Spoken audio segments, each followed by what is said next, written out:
Ever feel like you just need to get away from it all? Yeah, Escape the crowds and find a place to just breathe. I know that feeling. Well, today we're heading to a spot that might be just what you need. Oh, where are we going? We're going to an island called Whiddy. It's tucked away in Bantry Bay in Ireland.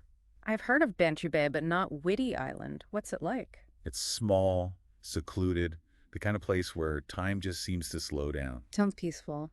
It really is. Imagine lush green fields meeting the blue water, wildflowers dotting the hills. It's like something out of a storybook. Beautiful. But is there more to Whiddy than just pretty scenery? Oh, absolutely. Yeah. It's got a fascinating history, too. Really? What kind of history? Well, it was an early Christian settlement, believe it or not. Wow. So those monks really knew how to find a peaceful retreat. They did. But then fast forward centuries, and during World War I, it became a seaplane base. That's quite a shift from monks to military. Right. You can still see remnants of that military past today. Like at Battery Point, there's an old gun battery there. Imagine the view those soldiers had and the historical significance of that spot. It's incredible to think about. And that just shows how Whiddy's location wasn't just about beauty. It was strategic, too. Makes sense. So you've got the history, but then you've also got plenty to do if you're more the active type. Like what? Well, there are scenic trails if you love hiking. Kayaking is popular, Huh. too. And keep an eye out for seals. They like to hang out on the rocks. You might even see some rare birds. Ever seen an Atlantic puffin? Can't say I have. They're amazing. Now, after a day of exploring, there's really only one place to go. Let me guess. To relax and refuel. Yep, and that's the Bank House. Bank House. It's the only pub on the whole island. They've got traditional music, fresh seafood, and of course Guinness. No, that's my kind of place. Right. And speaking of the islanders, they're a small community, but they're known for being incredibly friendly. I bet they have some great stories to tell. Imagine chatting with them, hearing about life on Whiddy. That's true immersion, right? Absolutely. Whiddy sounds like more than just a pretty island. It's a whole experience. It really is. It's got nature, history, things to do, and welcoming people. What more could you ask for? It's got me thinking, what would I be most drawn to if I visited Whiddy? Would it be the escape, the history, or something else entirely? It's pretty amazing when you think about it, right? How an island that seems so remote could have played such a big role in history. You're talking about the seaplane base. Yeah. During World War I, that base on Whiddy was actually one of the largest in all of Europe. Wow, I had no idea. We talked about those monastic settlements earlier, the ones from way back when. Right. What made them different from other early Christian settlements in Ireland? Anything special about them? Well, the monks on Whiddy were Augustinians. They were known for their focus on community and service. Interesting. And their choice of location is really intriguing, too. You see, a lot of monastic settlements, they wanted complete isolation. Right, off in the middle of nowhere. Exactly. But these monks, they chose an island that, yeah, it was secluded, but it wasn't completely cut off from the mainland. So maybe they understood the need for balance. Like you want to retreat from the world, but not total detachment.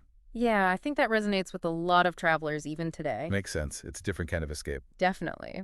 Now, the monastic buildings themselves are mostly ruins now, but they still tell us a lot about how these early islanders lived. Like what? Give me an example. Well, they had a watermill. You can see the remnants of it. It shows how they were able to use the islanders' resources to their advantage. It's like putting together a puzzle, isn't it? Yeah. Using these little pieces of the past to understand how they survived, how they thrived in such a unique environment. Exactly. And there's another building that's really interesting, the old schoolhouse.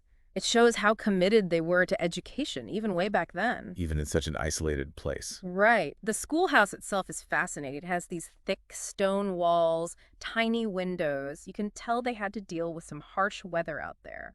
I can just imagine those kids inside, trying to learn their lessons while the wind's howling outside. What kind of education did they even get?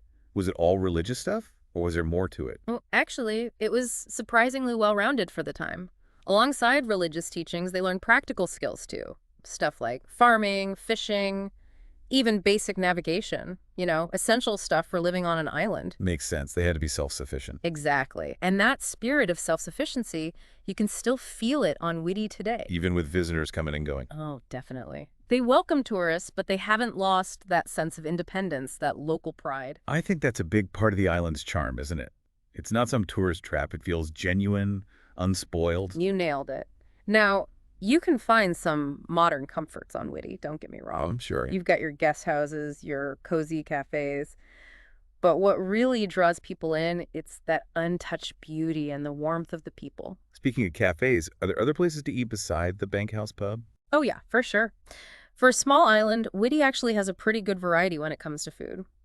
There's this cute little bakery right by the harbor, fresh pastries, bread, all made with local ingredients. Sounds delicious. And if you love seafood, there's a family-run restaurant on the south side of the island.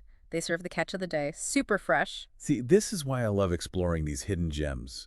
There's always something unexpected waiting to be discovered. And Whiddy has plenty of surprises. For example, did you know it's a haven for bird watchers? I was wondering about that, actually. With its location and all the different landscapes, it seems like it would attract a lot of different species. You're absolutely right. Whiddy's a stopover point for a lot of migratory birds, and it's home to some rare ones too. You might see a peregrine falcon, a chef, even a corncrake. Wow, now those are some birds I wouldn't want to miss. Imagine seeing a peregrine falcon soaring above those cliffs. Mhm. What a sight that would be. It would be incredible. But even if you're not a bird enthusiast, the island's plant life is pretty impressive too. Wildflowers everywhere, all different colors, just bursting across the landscape. Sounds like a feast for the senses. The cliffs, the hills, the flowers, the bird song. It's like a full-on immersive experience. It really is. And if you're someone who wants a truly deep connection with nature, you can even try foraging. Foraging. Yeah, along the coast. Imagine gathering your own ingredients for a meal. Fresh seaweed, wild garlic, maybe some edible mushrooms if you're lucky. Now that's taking farm to table to a whole new level. It's about more than just the food, though. It's about connecting with the land, appreciating what nature provides. I get it. It's a way of life. Exactly. Whiddy offers that chance to reconnect with the natural world in a way that's becoming harder and harder to find. Okay, I'm convinced. Mhm. Whiddy Island is officially on my must-visit list. Ah. Now, for someone who's actually planning a trip there, how do you get to this secluded paradise? Getting there is easier than you might think. They have regular ferry service from the mainland. Oh, that's good to know. It's a short trip, really scenic, across Bantry Bay. You can even bring your car if you want to explore the island at your own pace. So it's accessible, but still secluded. You get that feeling of being on a remote island, but without the logistical headaches. Exactly. And once you're on Whiddy, everything's pretty much within walking distance. Or you can rent a bike, if you prefer. It's all about freedom.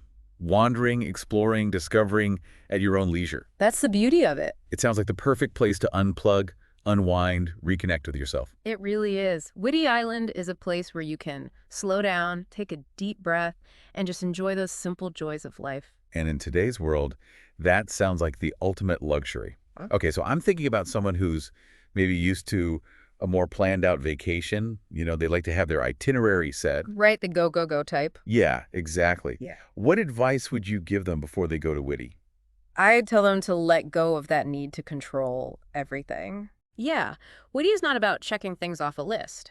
It's about letting the island surprise you, discovering things at your own pace. So ditch the schedule. Just go with the flow. Exactly. Be open to new experiences, to those unexpected moments. You might stumble upon a hidden cove, a view you've never seen before. You might even meet a local who wants to share their stories. Speaking of locals, what's the best way to really connect with the people of Whiddy? Well, the bank house is a great starting point. It's where everyone gathers. But don't be shy. Talk to the people there. Get to know them. Yeah, ask about their lives, their history, what it's like to live on Whiddy. You'll hear some amazing stories, I guarantee it. Those personal connections are what make a trip special. Absolutely. And don't limit yourself to just the pub. Try to attend a local event if you can, maybe a music session, a craft fair, something like that. I like that. Get a real feel for the culture. Right. It's a way to experience Whiddy on a deeper level. It sounds like this is a place where you can really get away from all the noise and reconnect with something more meaningful. It is. It's a place where time slows down, where you're surrounded by beauty, where you feel that warmth of human connection. Something we could all use a little more of these days. Absolutely. Whiddy Island reminds us that sometimes the most rewarding trips are the ones that take us off the beaten path, the ones that help us rediscover those simple joys in life. Well said. And for anyone listening who's now feeling inspired to explore Whiddy or maybe another hidden gem like it, Be sure to sign up for our newsletter. Yes, definitely do that. We'll keep you updated on unique destinations, give you tips for those off-the-beaten-path adventures, and share stories that will feed your wanderlust. Trust me, you won't regret it. There's a whole world out there waiting to be discovered. So until next time, happy travels, everyone.